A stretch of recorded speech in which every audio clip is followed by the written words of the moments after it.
முதல்நிலை வழக்கறிஞர் தமிழ்மணிகிட்டேருந்து துவங்குறேன்.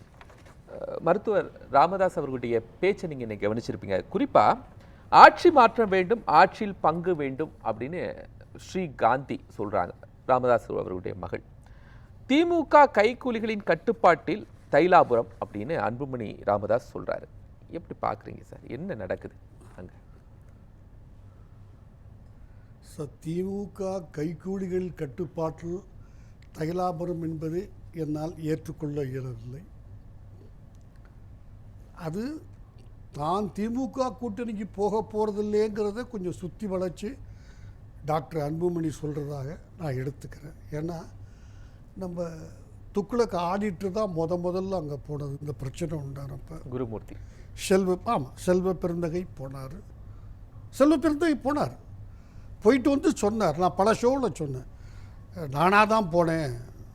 அது வேறு. அது ஆக இதை இவர் அப்படி பார்த்தா டிஎம்கேலேருந்து செல்வ பெருந்தகை டிஎம்கே அனுப்பிச்செல்லாம் போகல. டிஎம்கே அப்படி இறங்கி வரவும் இல்லை. நம்ம தப்பாக சொல்ல வேணாம். அவங்கள பொலிட்டிக்கலாக சொல்ல 1000 விஷயங்கள் இருக்கனவே அல்ல.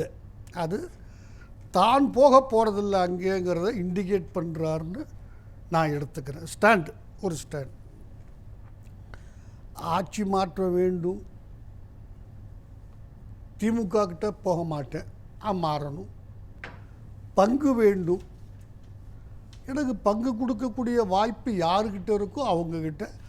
ஒருவேளை அது தாவேகாவாக இருக்கலாம், ஆனால் அவர் தாவேகாவுக்கு போக மாட்டார். நான் சொல்கிற காரணங்கள் கவனிச்சுக்கோங்க. டாக்டர் ராமதாஸ் இல்லை திரு அன்புமணி சென்னையில் ஒரு வழக்கு போட்டு தள்ளுபடியாகி டெல்லியில் போட்டு, டெல்லியில் எலெக்ஷன் கமிஷன் சொல்லிடுச்சு, நீ ரெகனைஸ்டு பார்ட்டி இல்லை, ஓ சின்ன விஷயத்தில் நான் தலையிட மாட்டேன், சின்ன 2 பேருக்கும் கொடுக்க மாட்டேன். இதில் ஒரு வருத்தம் கூட எனக்கு உண்டு. தமிழ் பத்திரிகையில் மறுநாள் யாருமே செய்தியை போடலை. ஆங்கில பத்திரிகைகள் பிரபலப்படுத்துகிற பிறகு 3வது நாள் தான் அதை சின்ன யாருக்கும் கொடுக்க மாட்டேன். அதற்கு மேலே அப்பீல் 2 பேருமே போட்டிருக்கலாம். ஏன்னா சின்ன இழப்புங்கிறது 2 பேருக்கும் பாதிப்பு. ஏதோ ஒரு காரணமாக போனால் போயிட்டு போட்டுன்னு அப்பாவும் விட்டுட்டார், மகனும் விட்டுட்டார். அந்த ஜட்ஜ்மெண்ட்டு இன்றைய தேதியில் ஃபைனல் ஆகிடுச்சு. It is ruling. எனவே இவர் இன்றைக்கி அவர் தொடர்பான நிகழ்ச்சிகளையும் நம்ம பேசித்தான் அங்கே என்ன நடந்துச்சுங்கிறது. என்ன 30 துண்டாக வெட்டியிருக்கலாம், அவமானப்படுத்துகிறாங்க சொல்லி கண்ணீர் வடித்தார்னு எல்லா டிவிலையும் காமிச்சாங்க. 2 சந்தர்ப்பங்களில் ஒரு மனிதனுக்கு கண்ணீர் வரலாம், யாராக இருந்தாலும். வெற்றியடைந்த போது வந்தால் அதற்கு ஆனந்த கண்ணீர்னு பேர், தோல்வி அடைஞ்சு வந்தால் அது அழுகைன்னு பேர். இது குறைஞ்சபட்சம் ஆனந்த கண்ணீர் இல்லை. டாக்டர் ராமதாஸ் விட்ட கண்ணீர் இன்றைக்கு ஆனந்த கண்ணீர் கேட்டகரியில் எனக்கு தெரிஞ்சு வராது. சரி. எனவே அவர் அதில் அவருக்கு தோல்வியை வெற்றியாக மாற்ற மாட்டாரா? இந்த அழுதா இல்லடி என்ன எனக்கு புரியல. தோல்வியில் வரக்கூடிய கண்ணீர் வெற்றிக்கான அடித்தளமாக மாறாதான்னு கேட்குறேன்.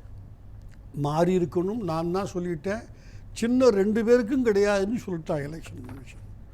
அதுக்கு மேலே யாருமே அப்பீல் போகலை, அது ஃபைனல் ஆகிடுச்சு. நீ அதை தயவு செஞ்சு ஏன் மருத்துவர் ராமதாஸ் இப்பெல்லாம் செய்கிறாரு சார்? நீங்கள் என்னை கேட்டது நான் பதில் சொல்லித்தான் ஆகணும். உங்களுக்கு தெரிஞ்சு இல்லை யார் வேணாலும் சொல்லலாம், நான் தெரிஞ்சுக்கத்தான்.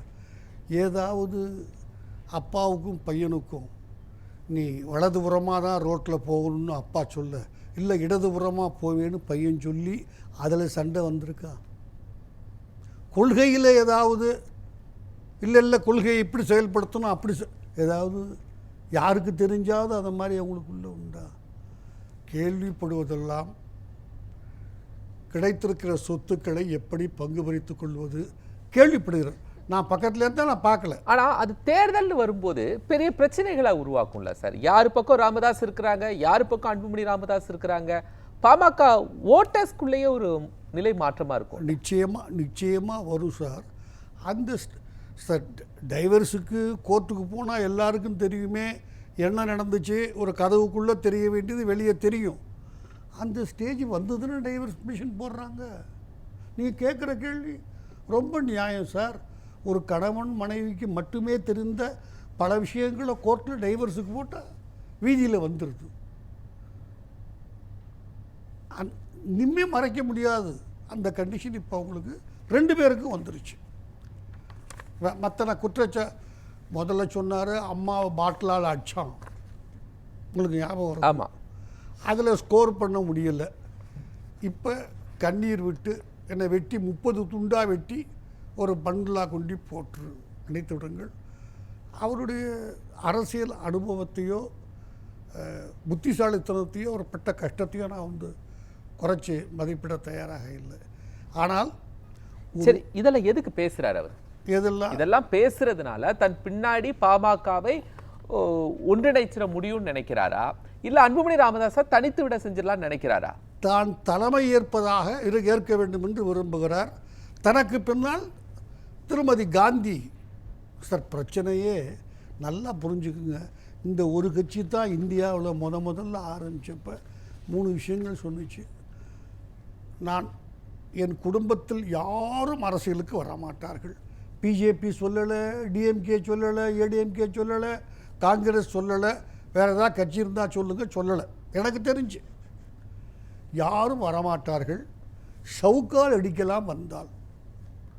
இப்போ எத்தனை பேர் வந்திருக்காங்க, எத்தனை சவுக்கு தேவைப்படுது? ஒன்று. அவர் என்ன சொன்னார்? முதல்ல ஒரு தலித்தை முதலமைச்சராக்குவது தான் என்னுடைய நோக்கம். அவர் சொன்னது தான் சார். நான் கற்பனை பண்ணலை, ரெக்கார்டில் இருக்குது. ஒரு தலித்தை தமிழ்நாட்டில் முதலமைச்சராக்குவது. அப்புறம் கேட்டாங்க பய அப்படிங்கிறார்.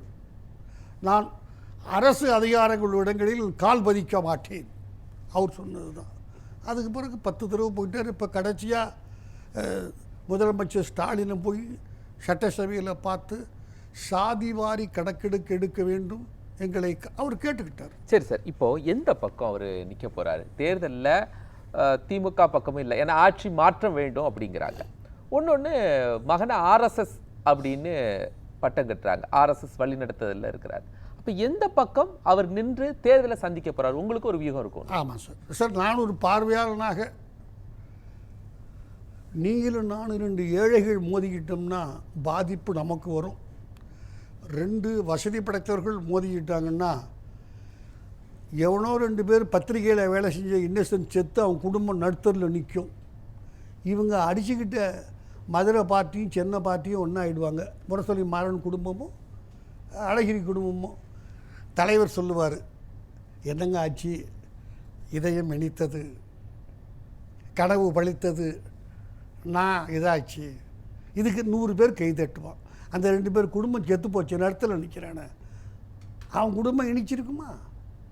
நாவு இனிச்சிருக்குமா அவனுக்கு? எனவே இது அவர்கள் மிக விரைவில் சார் இவர் எதுக்கு போக மாட்டார் தாவேக்காவுக்கு?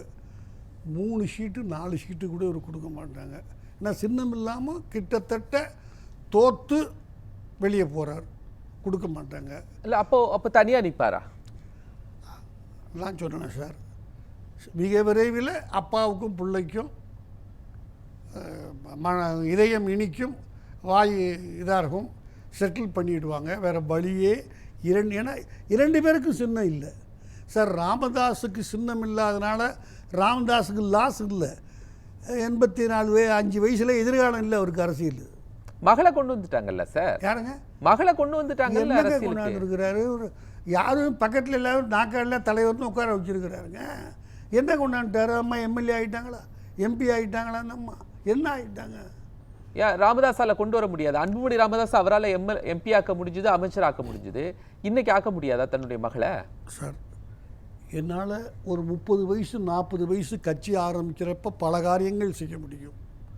தமிழ்மணிக்கு அன்றைக்கி குழந்தை பிறந்துச்சு, அன்றைக்கி குழந்தை பிறக்கக்கூடிய ஸ்டேஜில் தமிழ்மணி இருந்தான். 73 வயசு.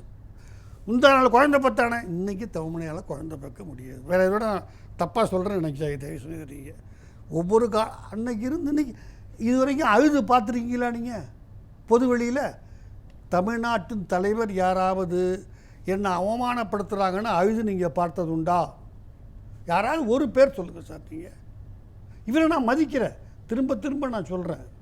அவருடைய உழைப்போ அவருடைய பட்ட அனுபவங்களோ நான் குறைச்செல்லாம் மதிப்பிடலை. சரி. எனவே அந்த அம்மாவை ஒன்றும் அவரால் அப்போ நீங்கள் ராமதாஸ், அன்புமணி ராமதாஸ் சேர்ந்து தேர்தலை சந்திப்பாங்க அப்படின்னு நீங்கள் சொல்கிறீங்க. அவங்களுக்குள்ள கொடுக்கல் வாங்கல்னு என் காதில் விழுறது நான் சொன்னேன். அது செட்டில் ஆயிடுச்சுன்னு சொன்னால் வயதான தகப்பனார் சுசுறுசை செய்யப்படும், ஒருத்தர் விசிறி விடுவாங்க, அவர் படுத்துக்குவார். எந்த பக்கம் நிற்பாங்க? 2 பேர் சேர்ந்தா எந்த அணிக்கு வருவாங்க? சார் ஒரே ஒரு கட்சி தான், அது அன்புமணிக்கிட்ட இருக்குன்னு ஆகிடும். நான் அப்படி தான் உங்களுக்கு சொல்லிக்கிட்டு இருக்கிறேன். அது ஆயிடுச்சுன்னா அவர் அதிமுகவோட கிட்டத்தட்ட பேசி முடிச்சிட்டாரு. ஏனால் ஒரு கொள்கை ரீதியாக அதிமுக கூட போக வேண்டிய அவசியம் அவர்களுக்கு இருக்கிறது. இப்போ சொன்ன இல்லையா, அப்பா போய் செக்ரட்டேரியட்டில் சிஎம் பார்த்து சில மாதங்களுக்கு முன்னால் நடக்கலை, இவர் முந்திட்டார். உங்களுக்கு ஞாபகம் இருக்குன்னு நினைக்கிறேன்.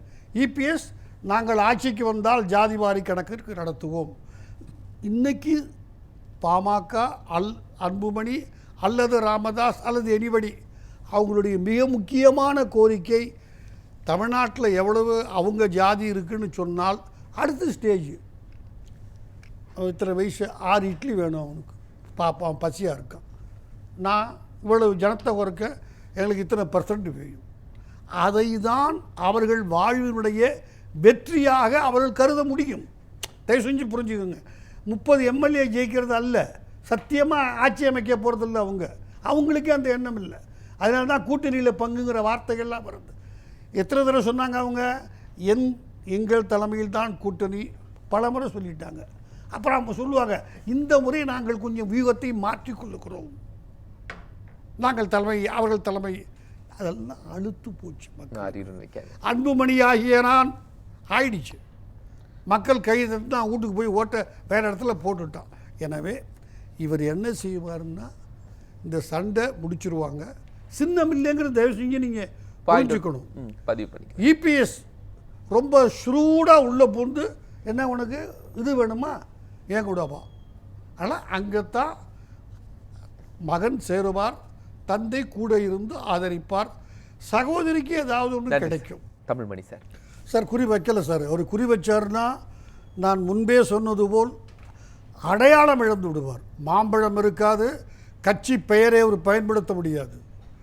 ராமதாஸ் அன்கோ தாவேக்கா கீழே வரும். அந்த அளவுக்கு ஒரு தவறான முடிவு எடுத்து அரசியல் ஐடென்டிட்டியை டாக்டர் ராமதாஸ் இழப்பார்னு நான் எதிர்பார்க்கல, இழக்கிறத நான் விரும்பலை.